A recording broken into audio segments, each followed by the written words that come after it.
ನಮಸ್ಕಾರ ಸ್ನೇಹಿತರೆ, ಹೋಳಿಗೆ ಪಾಯಸ ತಿಂದು ಬೇಜಾರಾದಾಗ ಈ ಥರ ಪಾಲುಪುರಿ ಸ್ವೀಟ್ನ ನೀವು ಖಂಡಿತವಾಗ್ಲೂ ಒಂದು ಸಲ ಟ್ರೈ ಮಾಡಿದರೆ ತುಂಬಾ ಟೇಸ್ಟಿಯಾಗಿರುತ್ತೆ. ಮನೇಲಿರೋಂಥ ಐಟಮ್ಸ್ನ ಯೂಸ್ ಮಾಡಿಕೊಂಡು ಸೂಪರ್ ಡೂಪರ್ ಆಗಿ ಜಸ್ಟ್ ಒಂದು 10 ನಿಮಿಷದಲ್ಲಿ ನೀವು ಈ ರೆಸಿಪಿನ ಮಾಡ್ಬೋದು. ಸೊ ಬನ್ನಿ ನೋಡೋಣ. ಯಾವುದಾದ್ರೂ ಮನೇಲಿ ಫಂಕ್ಷನ್ಸ್ ಇದ್ದಾಗ ಅಥವಾ ಮನೇಲಿ ಏನಾದರೂ ಫೆಸ್ಟಿವಲ್ ಇದ್ದಾಗ, ಇನ್ನೇನು ಗಣೇಶ ಚತುರ್ಥಿ ಬೇರೆ ಹತ್ರ ಬರ್ತಾ ಇದೆ, ತುಂಬ ಹಬ್ಬಗಳು ಬೇರೆ ಬರ್ತಾ ಇವೆ. ಸೊ ನೀವೇನಾದರೂ ಹಬ್ಬಕ್ಕೆ ವಿಶೇಷವಾಗಿ ಸ್ವೀಟ್ನ ಮಾಡ್ಕೊಡ್ಬೇಕು ಅಂದ್ಕೊಂಡಿದ್ರೆ ಅಥವಾ ಮನೆಗೆ ಯಾರಾದರೂ ಗೆಸ್ಟ್ಗಳು ಬಂದಾಗ ಮನೇಲಿ ಸಿಹಿ ತಿನ್ನಬೇಕು ಅನ್ನಿಸ್ದಾಗ ಈ ಥರ ಸ್ವೀಟ್ನ ನೀವು ಖಂಡಿತವಾಗ್ಲೂ ಟ್ರೈ ಮಾಡಿದ್ರೆ ಇದು ಟೇಸ್ಟ್ ಮಾತ್ರ ನೀವು ಮರೆಯೋಕ್ಕೆ ಸಾಧ್ಯನೇ ಇಲ್ಲ.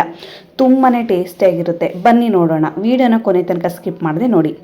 ಮೊದಲಿಗೆ ನಾನಿಲ್ಲಿ 1 ಕಪ್ ಆಗುವಷ್ಟು ಗೋಧಿ ಹಿಟ್ಟನ್ನು ತೊಗೊಳ್ತಾ ಇದ್ದೀನಿ. ಸೊ ನೀವು ಕೂಡ ಗೋಧಿ ಹಿಟ್ಟನ್ನೇ ತೊಗೊಳ್ಳಿ. ಗೋಧಿ ಹಿಟ್ಟು ಬೇಡ ಅನ್ನೋರು ಮೈದಾ ಹಿಟ್ಟು ಕೂಡ ತೊಗೊಳ್ಬೋದು. ಬಟ್ ಗೋಧಿ ಹಿಟ್ಟನ್ನು ತೊಗೊಳೋದ್ರಿಂದ ತುಂಬ ಕ್ರಿಸ್ಪಿಯಾಗಿ ತುಂಬ ಹೆಲ್ದಿಯಾಗೂ ಕೂಡ ಇರುತ್ತೆ. ಸೊ ಆ ಕಾರಣಕ್ಕಾಗಿ ನಾನು ಗೋಧಿ ಹಿಟ್ಟನ್ನು 1 ಕಪ್ ಆಗೋಷ್ಟು ಜರಡಿ ಹಿಡ್ಕೊಂಡು ಚಿಟಿಕೆ ಆಗುವಷ್ಟು ಉಪ್ಪನ್ನು ಹಾಕ್ಕೊಳ್ತಾ ಇದ್ದೀನಿ. ಯಾವುದೇ ಸ್ವೀಟ್ ಮಾಡುವಾಗ ಸ್ವಲ್ಪ ಚಿಟಿಕೆ ಆಗುವಷ್ಟು ಉಪ್ಪನ್ನು ಹಾಕೋದ್ರಿಂದ ಸ್ವೀಟ್ ನಮಗೆ ತುಂಬಾ ಟೇಸ್ಟಿಯಾಗಿರುತ್ತೆ. 1 ಟೇಬಲ್ ಸ್ಪೂನ್ ಆಗುವಷ್ಟು ತುಪ್ಪವನ್ನು ಹಾಕ್ಕೊಂಡು ಈಗ ಸ್ವಲ್ಪನೇ ನೀರನ್ನು ಹಾಕ್ಕೊಂಡು ಚೆನ್ನಾಗಿ ನಾದ್ಕೊಳ್ಬೇಕಾಗುತ್ತೆ. ಸೊ ಈ ರೆಸಿಪಿ ನಮ್ಮಮ್ಮ ತುಂಬ ಸಲ ಮಾಡ್ತಾರೆ ಮನೇಲಿ, ತುಂಬಾ ಟೇಸ್ಟಿಯಾಗಿರುತ್ತೆ. ಸೊ ಆ ಕಾರಣಕ್ಕಾಗಿ ನಮ್ಮಮ್ಮ ಈಗ ಈ ರೆಸಿಪಿನ ಮಾಡಿ ಕೂಡ ತೋರಿಸ್ತಾ ಇದ್ರೆ ಹಿಟ್ಟನ್ನು ಕೂಡ ಚೆನ್ನಾಗಿ ಈಗ ನಾದ್ಕೊಳ್ತಾ ಇದ್ದಾರೆ. ಸೊ ನೀವು ನೋಡ್ತಿರ್ಬೋದು, ಸ್ವಲ್ಪನೇ ನೀರನ್ನು ಹಾಕ್ಕೊಂಡು ಈಗ ಚೆನ್ನಾಗಿ ಹಿಟ್ಟನ್ನು ನಾದ್ಕೊಳ್ಬೇಕಾಗುತ್ತೆ. ಸೊ ನೋಡಿ, ಒಂದೇ ಸಮನೆ ನೀರನ್ನು ಹಾಕೊಳ್ಳೋದು ಬೇಡ, ಸ್ವಲ್ಪನೇ ಹಾಕ್ಕೊಂಡು ಈ ಥರ ಚೆನ್ನಾಗಿ ಸಾಫ್ಟಾಗಿ ನಾದ್ಕೊಳ್ಬೇಕಾಗುತ್ತೆ. ನೋಡಿ, 1 ಕಪ್ ಗೋಧಿ ಹಿಟ್ಟಿನಿಂದ ನೀವು ತೊಗೊಂಡ್ರೆ ಕನಿಷ್ಠ ಒಂದು 10 ರಿಂದ 15 ಆಗುವಷ್ಟು ಪಾಲುಪುರಿನ ನೀವು ಮಾಡ್ಬೋದು. ಸೊ ನೋಡಿ, ಇದು ಜಾಸ್ತಿ ಕೇರಳ ಆಂಧ್ರ ಸೈಡ್ ತುಂಬಾ ಚೆನ್ನಾಗಿ ಮಾಡ್ಕೊಳ್ತಾರೆ. ಸೊ ಅವರೇನು ಫೆಸ್ಟಿವಲ್ ಸೀಸನಲ್ಲಿ. ಸೊ ನಾವು ಕೂಡ ತುಂಬ ಸಿಹಿ ತಿನ್ಬೇಕು ಅನ್ನಿಸ್ದಾಗ ಮನೇಲಿ ಈ ಥರ ಸ್ವೀಟ್ನ ಮಾಡ್ಕೊಳ್ಬೋದು. ನೆಕ್ಸ್ಟ್ ಒಂದು ಮಿಕ್ಸಿ ಜಾರ್ ತೊಗೊಳ್ಳಿ. ಮಿಕ್ಸಿ ಜಾರ್ಗೆ ನಾನಿಲ್ಲಿ ಗಸಗಸೆಯನ್ನು ಹಾಕ್ಕೊಳ್ತಾ ಇದ್ದೀನಿ. ಸೊ ಹಿಟ್ಟನ್ನು ಚೆನ್ನಾಗಿ ನೆನೆಯೋ ಅಷ್ಟರಲ್ಲಿ ನಾವು ಈ ಪ್ರೊಸೆಸ್ನ ಕಂಟಿನ್ಯೂ ಮಾಡೋಣ. 2 ಟೇಬಲ್ ಸ್ಪೂನ್ ಆಗುವಷ್ಟು ಗಸಗಸೆಯನ್ನು ಹಾಕ್ಕೊಂಡು ನಂತರ ನಾನು ಇದಕ್ಕೆ ಒಂದು 2 ರಿಂದ 3 ಟೇಬಲ್ ಸ್ಪೂನ್ ಆಗುವಷ್ಟು ತುರಿದಿರುವಂತಹ ಕೊಬ್ಬರಿಯನ್ನು ಹಾಕ್ಕೊಳ್ತಾ ಇದ್ದೀನಿ.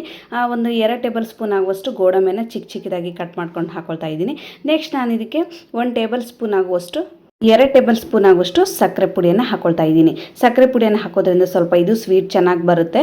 ಸೊ ನೆಕ್ಸ್ಟ್ ನಾವು ಹಾಲಿನನ್ನೇ ಹಾಕ್ಕೊಳ್ಬೇಕು. ಬಟ್ ಇದು ತುಂಬ ಸಪ್ಪೆ ಥರ ಅನಿಸ್ಬಾರ್ದು ಅಂತೇಳಿ ಇದ್ರ ಜೊತೆ 2 ಟೇಬಲ್ ಸ್ಪೂನ್ ಆಗುವಷ್ಟು ಶುಗರ್ ಪೌಡರನ್ನು ಹಾಕ್ಕೊಂಡು ಈಗ ಚೆನ್ನಾಗಿ ನಾನು ಒಂದು ಸಲ ಗ್ರೈಂಡ್ ಮಾಡ್ಕೊಂಡು ಬಂದಿದ್ದೀನಿ. ನೆಕ್ಸ್ಟ್ ಇದಕ್ಕೆ ಒಂದು 2 ರಿಂದ 3 ಟೇಬಲ್ ಸ್ಪೂನ್ ಆಗುವಷ್ಟು ಹಾಲನ್ನು ಹಾಕ್ಕೊಂಡು ಮತ್ತೆ ನೀವು ನುಣ್ಣಗೆ ಇದನ್ನು ಚೆನ್ನಾಗಿ ಗ್ರೈಂಡ್ ಮಾಡ್ಕೊಂಡು ಬರಬೇಕು. ಖಂಡಿತವಾಗ್ಲೂ ನೀವು ಈ ಪೇಸ್ಟ್ನ ಮಿಸ್ ಮಾಡದೆ ಹಾಕ್ಕೊಳ್ಬೇಕಾಗುತ್ತೆ. ಈ ಸ್ವೀಟ್ಗೆ ಇದು ಒಂದು ಒಳ್ಳೆ ಟೇಸ್ಟ್, ಒಂದು ಒಳ್ಳೆ ಸ್ವಾದ ಕೂಡ ನಮಗೆ ಸಿಗುತ್ತೆ. ಈಗ ನೋಡಿ, ಚೆನ್ನಾಗಿ ನಾನೀಗ ಒಂದು ಸಲ ಚೆನ್ನಾಗಿ ಮಿಕ್ಸ್ ಮಾಡಿಕೊಂಡು ಈಗಿನ ಮಿಕ್ಸಿ ಜಾರ್ನ ಸೈಡಲ್ಲಿಡಿ.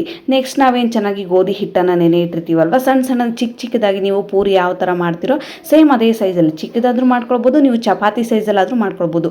ಬಟ್ ಚಿಕ್ಕದಾಗಿ ಪೂರಿ ಸೈಜಲ್ಲಿ ಮಾಡ್ಕೊಳ್ಳೋದ್ರಿಂದ ತುಂಬ ಚೆನ್ನಾಗಿ ತಿನ್ನಲಿಕ್ಕೆ ತುಂಬ ಚೆನ್ನಾಗಿರುತ್ತೆ. ಮಕ್ಳಿಗೂ ಕೂಡ ತುಂಬ ಸುಲಭ ಆಗುತ್ತೆ ತಿನ್ನಲಿಕ್ಕೆ. ಸೊ ಆ ಕಾರಣಕ್ಕಾಗಿ ನಮ್ಮಮ್ಮ ಈಗ ಚಪಾತಿ ಹಿಟ್ಟನ್ನು ತೊಗೊಂಡು ಈ ಥರ ಚಿಕ್ಕದಾಗಿ ಪೂರಿ ಸೈಜಲ್ಲಿ ಮಾಡಿಕೊಂಡು ಉಳುಕಿದಂಥ ಹಿಟ್ಟಿನಿಂದನೂ ಸಹ ಇದೇ ರೀತಿಯಾಗಿ ಲತ್ತಿಸ್ಕೊಂಡಿದ್ದಾರೆ. ತೀರಾ ದಪ್ಪಾಗೂ ಬೇಡ, ತೀರಾ ತೆಳುವಾಗಿ ಬೇಡ, ಸುಲಭವಾಗಿ ಮೀಡಿಯಮ್ ಸೈಜಲ್ಲೇ ನೀವು ಲತ್ತಿಸ್ಕೊಳ್ಬೇಕಾಗುತ್ತೆ. ನೆಕ್ಸ್ಟ್ ನಾನಿಲ್ಲಿ ಒಂದು ಕಡಾಯಿ ತೊಗೊಂಡಿದ್ದೀನಿ. ಕಡಾಯಿಗೆ 3 ಕಪ್ ಆಗೋಷ್ಟು ಹಾಲನ್ನು ತೊಗೊಳ್ತಾ ಇದ್ದೀನಿ. ಮನೇಲಿ ಏನಾದರೂ ಹಾಲು ಇಲ್ಲ ಅನ್ನೋರು ಹಾಲಿನ ಪುಡಿ ಸಹಾಯದಿಂದ, ಅಂಗನವಾಡಿಯಲ್ಲಿ ಸಿಗುವಂಥ ಹಾಲಿನ ಪುಡಿಯಿಂದನೂ ಸಹ ನೀವು ಹಾಲನ್ನು ಮಾಡ್ಕೊಂಡು ಸ್ವೀಟ್ನ ಮಾಡ್ಕೊಳ್ಬೋದು. ಯಾವುದೇ ರೀತಿ ತೊಂದರೆ ಇಲ್ಲ. ತುಂಬ ಚೆನ್ನಾಗಿ ಸ್ವೀಟ್ ಕೂಡ ರೆಡಿ ಆಗುತ್ತೆ.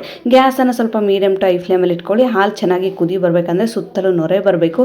ಈ ಥರ ನೊರೆ ಬರೋ ತನಕ ನೀವು ಚೆನ್ನಾಗಿ ವೆಯ್ಟ್ ಮಾಡಬೇಕು. ಸೊ ನೋಡಿ, ನೀವು ಹಿಂಗೆ ನೋಡ್ತಿರ್ಬೋದು. ನೆಕ್ಸ್ಟ್ ನಾನು ಇದಕ್ಕೆ ಅರ್ಧ ಕಪ್ ಆಗೋಷ್ಟು ಸಕ್ಕರೆಯನ್ನು ಹಾಕ್ಕೊಳ್ತಾ ಇದ್ದೀನಿ. ಜಾಸ್ತಿ ಇದು ಸ್ವೀಟ್ ಇದ್ದರೆ ತಿನ್ನಲಿಕ್ಕೆ ಸ್ವಲ್ಪ ಮದ ಅನಿಸುತ್ತೆ. ಸೊ ಆ ಕಾರಣಕ್ಕಾಗಿ ನಾನಿಲ್ಲಿ ಜಸ್ಟ್ ಅರ್ಧ ಕಪ್ ಆಗುವಷ್ಟು ಮಾತ್ರ ಸಕ್ಕರೆಯನ್ನು ಹಾಕ್ಕೊಳ್ತಾ ಇದ್ದೀನಿ. ಸಕ್ಕರೆಯನ್ನು ಹಾಕ್ಕೊಂಡು ಒಂದು ಸಲ ಚೆನ್ನಾಗಿ ಸಕ್ಕರೆ ಕರಗೋ ತನಕ ಎಲ್ಲದೂ ಒಂದು ಸಲ ಮಿಕ್ಸ್ ಮಾಡ್ಕೊಂಡಾದ್ಮೇಲೆ ಗ್ಯಾಸನ್ನು ಸ್ವಲ್ಪ ಲೋ ಫ್ಲೇಮಲ್ಲೇ ಮಾಡಿಟ್ಕೊಳ್ಳಿ. ಸೊ ಇದು ಒಂದು ಸಲ ರಿಪೀಟ್ ಆಯಿತು ಅಷ್ಟೇ. ಅರ್ಧ ಕಪ್ ಆಗೋಷ್ಟು ಸಕ್ಕರೆಯನ್ನು ಹಾಕ್ಕೊಂಡು ಚೆನ್ನಾಗಿ ನೀವು ಮಿಕ್ಸ್ ಮಾಡ್ಕೊಳ್ಬೇಕಾಗುತ್ತೆ. ನೋಡಿ, ಸಕ್ಕರೆ ಎಲ್ಲ ಚೆನ್ನಾಗಿ ಕರಗಿದ ಮೇಲೆ ನೆಕ್ಸ್ಟ್ ಬಂದುಬಿಟ್ಟು ನಾವು ಇದಕ್ಕೆ ರುಬ್ಬಿರುವಂಥ ಪೇಸ್ಟ್ನ ಹಾಕ್ಕೊಳ್ಬೇಕಾಗುತ್ತೆ. ಯಾವುದೇ ಕಾರಣಕ್ಕೂ ನೀವು ಪ್ರೊಸೆಸ್ನ ಖಂಡಿತವಾಗ್ಲೂ ಮಿಸ್ ಮಾಡಿಬಿಡಿ. ಪೇಸ್ಟಿಂದನೇ ಈ ಸ್ವೀಟು ತುಂಬಾ ಟೇಸ್ಟಿಯಾಗಿರುತ್ತೆ. ಇದನ್ನೆಲ್ಲ ಒಂದು ಸಲ ಚೆನ್ನಾಗಿ ಮಿಕ್ಸ್ ಮಾಡ್ಕೊಳ್ಳಿ. ಗಂಟು ಥರ ಅನಿಸುತ್ತೆ. ಕೆಲವೊಂದು ಸಲ ಹಾಲು ಹೊಡೆದಾಗ ನಿಮಗೆ ಯಾವ ಥರ ಕಾಣಿಸುತ್ತೆ ಆ ಥರ ಕಾಣಿಸುತ್ತೆ. ಬಟ್ ಏನು ತೊಂದರೆ ಇಲ್ಲ. ನೀವು ಚೆನ್ನಾಗಿ ಚೌಟಿಂದ ಕಲಿಸ್ಕೊಳ್ಳಿಕ್ಕಾಗಲಿಲ್ಲ ಅಂದರೆ ವಿಸ್ಕರ್ ಸಹಾಯದಿಂದ ಏನಾದರೂ ಚೆನ್ನಾಗಿ ಕಲಿಸ್ಕೊಂಡ್ರೆ ಗಂಟುಗಳು ಯಾವುದೇ ರೀತಿ ಇರೋದಿಲ್ಲ. ನೋಡಿ, ಫೈನಲ್ ಆಗಿ ಈ ಥರ ಚೆನ್ನಾಗಿ ಕುದಿ ಬರಬೇಕು. ಅದು ಪೇಸ್ಟ್ ಹಾಕಿರುವಂಥ ಕುದಿಸಿರುವಂಥದ್ದು ಎಷ್ಟು ಚೆನ್ನಾಗಿ ಹಾಲಿನ ಜೊತೆ ಕುದಿಯುತ್ತೆ, ನಮಗೆ ಮಂದಗಾಗಬೇಕು. ಸೊ ಅಲ್ಲಿ ತನಕ ಈ ಥರ ತಿಕ್ಕಾಗೋ ತನಕ ನೀವು ಚೆನ್ನಾಗಿ ಹಾಲನ್ನು ಕುದಿಸ್ಕೊಳ್ಬೇಕಾಗುತ್ತೆ.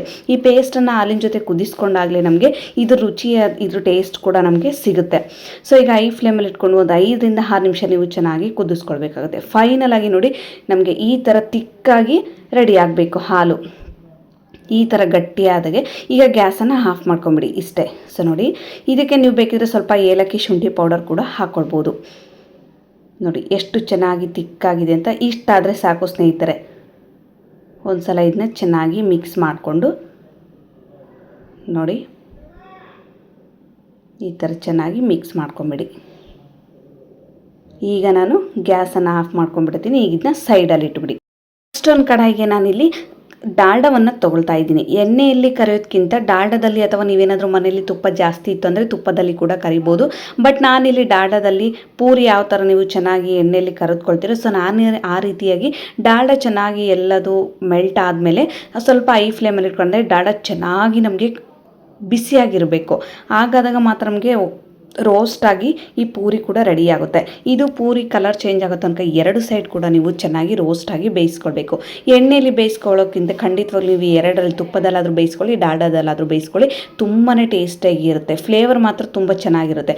ಸೊ ಆ ಕಾರಣಕ್ಕಾಗಿ ನಾನು ಈ ರೀತಿ ನೋಡಿ ಗೋಲ್ಡನ್ ಬ್ರೌನ್ ಕಲರ್ಗೆ ಬರೋ ತನಕ ಎಣ್ಣೆಯಲ್ಲಿ ಈ ರೀತಿ ಚೆನ್ನಾಗಿ ಬೇಯಿಸ್ಕೊಳ್ತಾ ಇದ್ದೀನಿ. ಸೊ ನೀವು ಕೂಡ ಇದೇ ರೀತಿಯಾಗಿ ಉಳಿದ ಹಿಟ್ಟಿನಿಂದನೂ ಸಹ ಮಾಡಿರುವಂಥ ಚಪಾತಿ ಹಿಟ್ಟಿನಿಂದ ಪೂರಿ ಥರ ಮಾಡಿಕೊಂಡು, ಈಗ ನೆಕ್ಸ್ಟ್ ನಾವೇನು ರೆಡಿ ಮಾಡಿ ಇಟ್ಕೊಂಡಿರ್ತೀವಿ ಈ ಹಾಲಿನಲ್ಲಿ ಈ ಪೂರಿಯನ್ನು ಈಗ ಹಾಕ್ಕೊಳ್ಬೇಕಾಗುತ್ತೆ. ಹಾಲು ಮೀಡಿಯಮ್ ಆಗೇ ಇರುತ್ತೆ, ಜಾಸ್ತಿ ಬಿಸಿ ಕೂಡ ಇರೋದಿಲ್ಲ, ಜಾಸ್ತಿ ತಣ್ಣ ಕೂಡ ಇರೋದಿಲ್ಲ. ಮತ್ತು ತೀರಾ ಏನಾದರೂ ತಣ್ಣ ಆಯಿತು ಅನಿಸಿದರೆ ನೀವು ಸ್ವಲ್ಪ ಬಿಸಿ ಮಾಡ್ಕೊಂಡು ಹಾಕ್ಕೊಳ್ಳಿ. ಜಾಸ್ತಿ ಮತ್ತು ಬಿಸಿ ಮಾಡ್ಲಿಕ್ಕೆ ಹೋಗ್ಬಿಡಿ. ಪೂರಿ ತುಂಬ ಸಾಫ್ಟಾಗಿರುತ್ತೆ. ಪೂರಿ ತುಂಬ ಸಾಫ್ಟ್ ಆದರೆ ತಿನ್ನಲಿಕ್ಕೆ ಅಷ್ಟು ರುಚಿ ಅನಿಸೋದಿಲ್ಲ. ಅದು ಕ್ರಿಸ್ಪಿಯಾಗಿದ್ದಾಗ ಮಾತ್ರ ನಮಗೆ ತುಂಬಾ ಟೇಸ್ಟಿಯಾಗಿರುತ್ತೆ. ಸೊ ಆ ಕಾರಣಕ್ಕಾಗಿ ಇದರಲ್ಲಿ ಹಾಲಿನಲ್ಲಿ 2 ಸೈಡ್ ಕೂಡ ನೀವು ತುಂಬ ಚೆನ್ನಾಗಿ ಒಂದು 2 ನಿಮಿಷ ಆದರೆ ಸಾಕು. 2 ನಿಮಿಷನೇ ಜಾಸ್ತಿ ಆಯ್ತು ಅನಿಸುತ್ತೆ. ನಿಮ್ಗೇನಾದರೂ ಈ ಪೂರಿ ಸಾಫ್ಟಾಗಿರ್ಬೇಕಂದ್ರೆ ಭಾಳ ಹೊತ್ತು ಹಾಲಿನಲ್ಲಿ ನೆನೆಸಾಕಿ, ಇಲ್ಲ ನಮಗೆ ಕ್ರಿಸ್ಪಿಯಾಗಿರಬೇಕು ಅನ್ನೋರು ಸೊ ಒಂದು ಆ ಕಡೆ 1 ನಿಮಿಷ, ಈ ಕಡೆ 1 ನಿಮಿಷ, 2 ಸೈಡ್ 1 ನಿಮಿಷ ನೀವು ಚೆನ್ನಾಗಿ ಹಾಲಿನಲ್ಲಿ ಹದ್ದಿದ್ರೆ ಸಾಕು. ತುಂಬಾ ಟೇಸ್ಟಾಗಿ ನಮಗೆ ಈ ಸ್ವೀಟ್ ಕೂಡ ರೆಡಿ ಆಗುತ್ತೆ. ಫೈನಲ್ ಆಗಿ ಇದೇ ರೀತಿ ಉಳಿದ ಸ್ವೀಟಿನಿಂದನೂ ಸಹ ನೀವು ಹಾಲಿನಲ್ಲಿ ಚೆನ್ನಾಗಿ ಹದ್ದುಬಿಟ್ಟು ಈ ಥರ ಒಂದು ಪ್ಲೇಟ್ಗೆ ಟ್ರಾನ್ಸ್ಫರ್ ಮಾಡಿದರೆ ಆಯಿತು ಸ್ನೇಹಿತರೆ. ಖಂಡಿತವಾಗ್ಲೂ ಸಿಹಿ ತಿನ್ನಬೇಕು ಅನ್ನಿಸ್ದಾಗ ನೀವೇನಾದರೂ ಈ ಥರ ಸ್ವೀಟ್ನ ಟ್ರೈ ಮಾಡಿಲ್ಲ ಅಂದರೆ ನಿಜವಾಗ್ಲೂ ನೀವು ಟ್ರೈ ಮಾಡಿದರೆ ಇದ್ರ ಟೇಸ್ಟ್ ಅಂತೂ ನೀವು ಮರೆಯೋದೇ ಇಲ್ಲ. ಮನೆಗೆ ಯಾರಾದರೂ ಗೆಸ್ಟ್ಗಳು ಬಂದಾಗ ಅಥವಾ ಇನ್ನೇನು ಮನೇಲಿ ಹಬ್ಬಗಳು ಬಂದಾಗ ಸಿಹಿ ತಿನ್ಬೇಕು ಅನ್ನಿಸ್ದಾಗ ಈ ಥರ ಸ್ವೀಟನ್ನ ನೀವು ಟ್ರೈ ಮಾಡ್ಬೋದು. ಸೊ ನೋಡಿ ಇದನ್ನು ಒಂದು 3 to 4 ಡೇಸ್ ಕೂಡ ನೀವು ಸ್ಟೋರ್ ಮಾಡಿ ಇಡ್ಬೋದು. ಅಂದರೆ ಪ್ಲೇಟಲ್ಲಿ ಹಾಕಿ ಫ್ರಿಜ್ಜಲ್ಲಿ ಕೂಡ ಇಡ್ಬೋದು. ಏನೂ ಆಗೋದಿಲ್ಲ. ಯಾವುದೇ ರೀತಿ ಸ್ಮೆಲ್ ಆಗಲಿ ಕೆಡೋದಾಗಲಿ ಖಂಡಿತವಾಗ್ಲೂ ಆಗೋದಿಲ್ಲ.